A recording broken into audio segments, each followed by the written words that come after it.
Hello, Spurs fans. This is the post-match live review to the Tottenham 2, Wycombe 2 training ground friendly, I think is probably the best way to describe that one.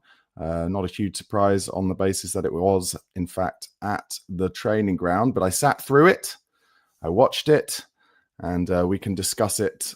I have to say, I guess it's not a huge surprise, but I think when you play friendlies at the training ground, there is just a tempo to it that makes it seem like the players really don't care that much. And a lot of those first team players did play the majority up to about 65, 70 minutes.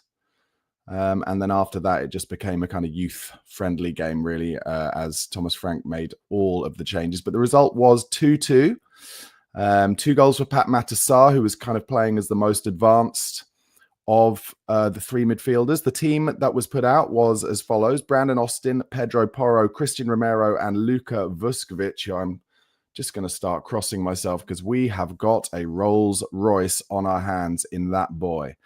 Ben Davies played at left back. Then George Abbott played at the base of the 3 central midfielders alongside Lucas Bergvall and Pat Matasar. And then the front line starting was Wilson Odobert on the right, Sonny on the left, and Richarlison up front. The bench was just a who's who of the Tottenham youth system: Blowdorn, Ashcroft, Casanova, who obviously we know about, Arganese, McDermott, Akramrich, Tyrese Hall, Williams Barnett, who's highly rated, Oliver Iro, Lihan, Thompson, who came on and was excellent, and then Olisesi, who obviously we saw last season score in the Europa League. Like I said before, a lot of you kind of came on. It just had a training ground friendly vibe to it. I actually think the Luton game, which starts in 2 hours and 20 minutes, will be a lot more exciting because obviously that'll be at Kenilworth Road. There'll be a crowd there, and that will kind of excite the players more. But I'll take you through kind of what happened. Some lovely work from Odobert in the first minute, beat a man in central midfield. He was doing a lot of coming off his wing, Wilson Odobert, and finding little pockets in the 10 position. He was very, very lively. One of my men of the match for sure. He beat a man in central midfield, drove forward, got a return ball from Sonny, who cut it back, Odobert to Sonny, who hit it over the bar. Lots of talking between Thomas Frank and his staff, which is obviously something that we were starved of under Big Ange Postecoglou, who was kind of a lone ranger on the touchline. But Thomas Frank likes to keep his staff involved at all times, always looking at the iPad on things that have just happened.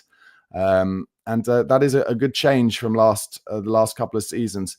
Marcus Buckland, the presenter of the Tottenham Way podcast, will love that because he was one of the people who was very angry that Ange Postecoglou basically never really spoke to anybody whilst the game was going on. 3rd minute, I made a note that Spurs were moving Wycombe around nicely, pressing high. The counter press was good all through that first half, winning the ball high off Wycombe whenever we lost it to them.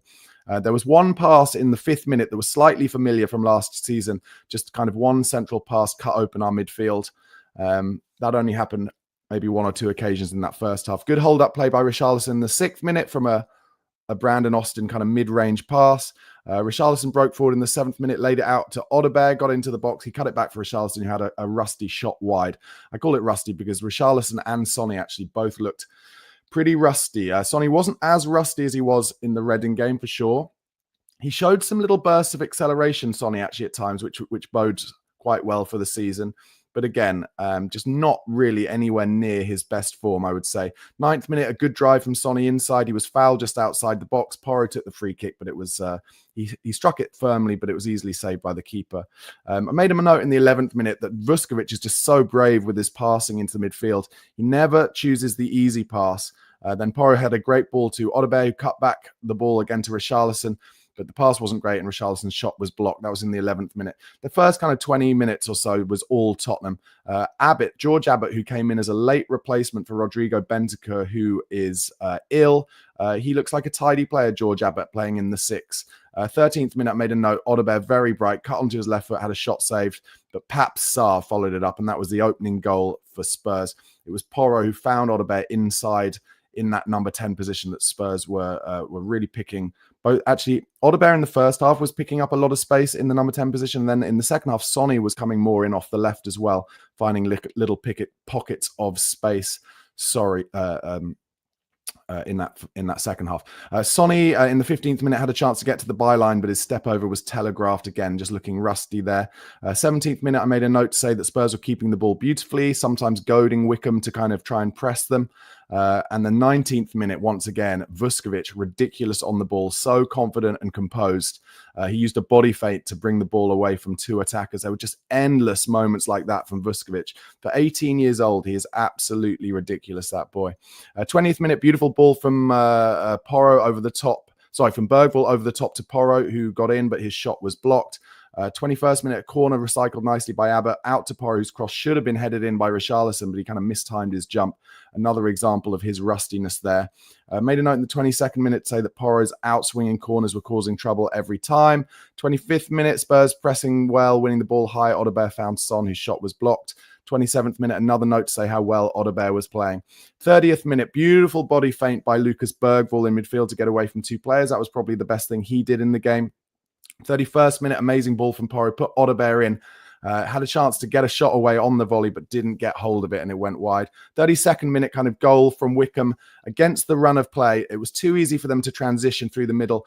They got in down the left-hand side. Nobody closed down the left-footed shot, and, well, to say it was a mistake from Brandon Austin would be an understatement. He really should have dealt with that. 33rd minute, made a note to say that Vuskovic also great at diagonal balls. He was really showing his full repertoire in the first half. 35th minute, lovely ball from Romero, put Odebear in. Those passes from deep causing Wycombe loads of problems throughout the game. Balls from Romero, balls from Bergvall, balls from Porro over the top. 36th minute, Wycombe got in down the left. Good cross with excellent defending from Romero to get it out for a corner. If he didn't get a little touch on this cross, it would have been 2-1 to Wycombe. 38th minute, Sonny showed a burst of pace. Then he tried to slip Richarlison in when maybe he should have had a shot from outside the box and the ball went out. Odebear again found space down the right, but nobody on the end of his good cross. 39th minute, Porro won a free kick and took it from the right. Nothing came of it. 40th minute, Bergvall won the ball high, got it out to Rishi, but again, nothing came from it. 41st minute, Vuskovic getting super confident, brought the ball forward and had a shot from distance, which flew over the bar. 43rd minute, lovely. I've just made note to say a lovely few phases for Spurs. Vuskovic gets high up the pitch again. Eventually, Odebear had a cross that was blocked. And then the last play of the first half, Bergvall won it yet again from a good Spurs high press. Sonny slipped Richie in down the inside right position, but he chipped it down the inside left position. Sorry, he chipped it over the bar poorly. In terms of main notes from that first half, just like I said, impressed by Vuskovic, Odebear and Bergvall. Sarr obviously doing well to get that goal. Romero just so comfortable on the ball as the playmaker. George Abbott was tidy. Richarlison and Son slightly off it. And of course, that error from Brandon Austin. Now, for full transparency, there was a strangely short half time, which I assume was because Spurs have that Luton game coming up this afternoon. So I actually went to have a shower and missed the first 7 minutes of the second half, which was when Wycombe scored their second goal to go 2-1 up. And then I came back in around the 56th minute. Porro hit the bar from an in-swinging corner going for the Olympico. 57th minute, just made a note, say Bergvall a little sloppy in midfield, but he was okay overall. Wycombe won it high and had a shot deflected wide. Vuskovic won 2 defensive headers in a row. I've made a note to say he was a monster all game. He's just, honestly, I cannot tell you how impressed I am with this boy. Sonny picking up pockets more centrally, as I mentioned. 61st minute, I just made a note to say Spurs suffering from a lack of creativity centrally, really, without Maddison or Kulusevski available. And that's why you can see exactly why Morgan Gibbs-White is on our list. Subs in the 62nd minute, Odebear and Richarlison went off. It was their first preseason friendly of the preseason. So, of course, they went off after an hour. Oliver Iro and Tynan Thompson came on. Sonny went to play in the 9 at that time. And I'm going to say Thompson, very exciting player on the left, just driving at his fullback all the second half after he came on. 65th minute, good run from Abbott into the box. Bergvall nearly found him, but not quite. Then the equaliser. Pat Matasar, his second of the game. Romero won it high from a keeper's pass. Gives it to Sarr, who laid it out to Thompson on the left. And his cutback for Sarr was excellent, who slotted it home from about 7 yards. Just made an extra note there. Great cutback from the kid Thompson. 67th minute, then Thompson showed good pace to get at his fullback. Meanwhile, Vuskovic showing even more composure, chesting down a long ball. When most centre-backs would have just come for a long ball, headed it out, he chests it down and gets us playing again. What a player. 68th minute, good work down left between Thompson and Davis. His cutback found Son, who tried to do one of Son's kind of classic shots into the far corner, but it was easily saved. 69th minute, Wycombe got in down the left and shot over the bar. A little bit of ball chasing from Vuskovic. That was actually, in the 69th minute, maybe the only mistake, and it's a very slight mistake, that Vuskovic made all game. Just a little bit of ball chasing where he should have got himself back into position. That's it. But, he's 18 years old. That's going to happen. 71st minute, made a note, say Thompson causing havoc off the left, drove inside this time and shot just wide. Made a little note, say both teams looking leggy. Porro went down with a facial injury, and then it was a 73rd minute when basically Thomas Frank subbed off the entirety of the first team. It became a youth game. 83rd minute, Thompson had a chance in the inside left position, dragged it wide, and then we won a free kick just outside the box in the 86th minute, but Williams Barnett had his shot blocked by the wall. It ended 2-2. A good run out for the boys, but like I said, kind of a training game. So as you'd expect, good that we didn't lose it. But I felt we were very comfortable in that first half. Probably should have been maybe 3 or 4 up, but didn't. Our final ball was lacking a little bit. And I think that came, like I said, a kind of lack of real creativity down the middle. Let's get into the comments. Rahiam says, opinions of Odebear. Like I said, I just thought he looked very bright. He takes the ball in tight positions and turns the man so simply, either going inside or outside. He's got so much natural pace and acceleration. Very, very exciting player. And if we can keep him fit, him and Kudus as potential right wing options with Brennan Johnson, or left wing option maybe with Odebear as well. Very, very exciting. D-Buds asks, why no watch along? I'll tell you why, guys, because the watch along last week didn't really hit the way that I wanted to with the audience. So what I'm going to do for these two friendlies is I'm going to do post-match reviews of them. So this is obviously the post-match review, kind of 20 minutes, half an hour maximum of the games, talk to you about what happened in the games and get your comments. Shem Tan says, why was Keeley sold but Austin stayed? Is the homegrown situation going to kill this team? Well, I think you've answered your own question. Probably because Brandon Austin is homegrown and club trained, and therefore he will be able to be in the Champions League squad. But Josh Keeley wasn't. And obviously Josh Keeley, it'll be interesting to see whether he starts for Luton this afternoon. Caveman says, Big Papa, well done, as in Pat Matassar, totally agree. And Spurs for Life says, the first goal was lucky from them. The real score is 2-1. Unfortunately, I don't think that's how football works, but let's do it. Karen Volk asking whether I'm going to do a live for the next game. I'm not, but I will be doing a live post-match review straight afterwards, guys. Sai's going to go well. So Sonny looked poor and Thompson and Abbott were good. Yeah, I want to talk about George Abbott a little bit. As I mentioned at the top, he came in as a last-minute replacement for Rodrigo Bentancur because he's ill, playing in the 6, and he just looks like a tidy player, wants to get on the ball, wants to give it kind of Michael Carrick-esque in terms of just showing for the ball all the time and giving it simple.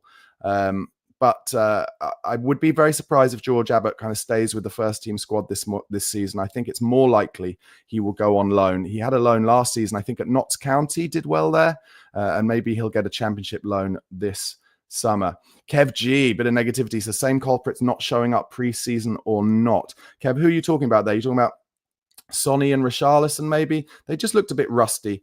It is pre-season, and like I said, especially in those training ground games, the kind of motivation isn't really there. They were kind of at a bit of a jog that first half, and they still cut Wycombe open at times. But not a huge surprise that we conceded a couple of goals as far as I'm concerned. 7-11 Evans has a bit dross, but really impressed with Abbott, Thompson and Odebear. Yeah, I wonder if a game like that might enable Thompson to get a loan and get some kind of senior minutes this season. Godfrey said he really enjoyed the game this afternoon. Thank you for your comment, Godfrey. Appreciate that. Sammy says, got rid of Ange for this. I think you're probably overthinking it a little bit, guys. Jason Stanley says, finished 17th and Kudus only signing of note, and fans think stay calm, lol. I just wouldn't change your opinions based on, a 2-2 training ground game with Wycombe. I think the reality is, in terms of the signings, they're working really hard to try and get this Morgan Gibbs-White deal over the line. And then they'll move on to other signings, but I think they'll also move on to sales. And it'll be dependent on whether we can get money for the likes of Richarlison, Son, and Bissouma, probably. The Sky Has Fallen says Sonny is looking washed. He just looks rusty to me. Didn't have his best game, but he did show moments of acceleration, which I was pleased to see, to be honest. And 7-11 Evans says, Davies, Son, and Rishi were a nightmare combination on that left-hand side. I thought Ben Davies did what Ben Davies does, a kind of 7 out of 10 performance. No problems from me in terms of Ben Davies. Bear in mind, Ben Davies hasn't played left-back, certainly at club football, for 2 years. He only really played under Ange at centre-half, so he's getting used to that position once again. Don't forget, guys, a lot of our first-team players just weren't even involved, and they will all be playing in that Luton game in a couple of hours' time. So today is about getting minutes into them before they fly off on the Asian tour tomorrow. So don't overthink it, guys. Backologist says Frank needs to sort his stuff out before that final. I personally didn't think Frank did anything wrong today. It was just another opportunity for the players to get used to the system, and I think it was fine. Let's see what else. Nevsta says, I hope the comments are being ironic or people not understanding the lack of intensity of a behind doors friendly. This is for minutes in the legs. The Frank comments are laughable / embarrassing.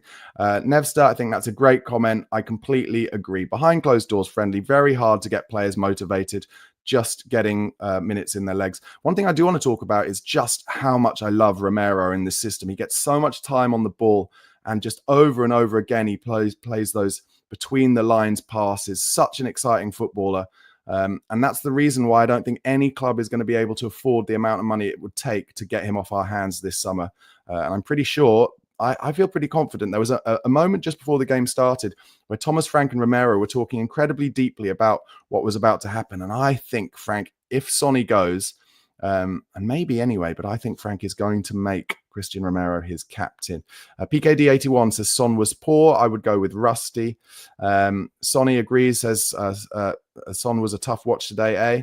And Sean says Son and Richarlison both complete waste of space and need to leave immediately. I don't agree with that. Shem says Son is saving himself for the Asian tour, possibly. Let's see what happens. Groucho says, disappointing, wanted to be excited, wasn't. Why not let kids in for free to create an atmosphere? Son invisible. Rishi looks fed up. Don't know. Can you just let people in free for the training ground? I'm not really sure. Let's not overthink it, guys. Phil C says, preseason very friendly, and certain people are reduced to clutching their pearls. I don't know what that means, but it was a very friendly, that's for sure. Shane asks, how many games, Barnaby, do you think Madders will play in a row before getting injured? Well, let's just get him back fit for now. Let's get him back fit. Timothy says, Sonny, Rishi, Davies, they should all pack their bags. Thanks for the memories, but they're not of a decent enough standard anymore. Okay, I think that's a little bit over-egging it, guys. I don't agree with that. Sammy asks, think Frank over Big Ange? Listen, I think let's support our new manager, guys. Let's not overthink it at this point. He's just trying to get the players to learn the system, get some minutes into their legs.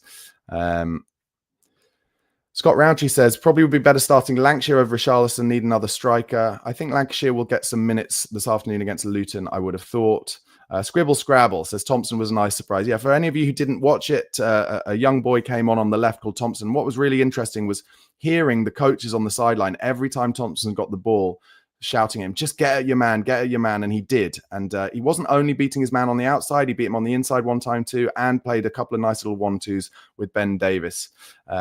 Sai's going to go well. Asked about Takai. I imagine he'll be involved in the Luton game, but let's wait and see. Once again, guys, I will be doing another post-match review of the Luton game. So that will be at about probably 4 to 5 this afternoon. Loads of you online now. Thank you so much for your support. Do give this video a like if you haven't already. Press subscribe if you're not already a subscriber. Pirate says, we need Adam Wharton. I think that'll be a difficult deal to do this summer personally.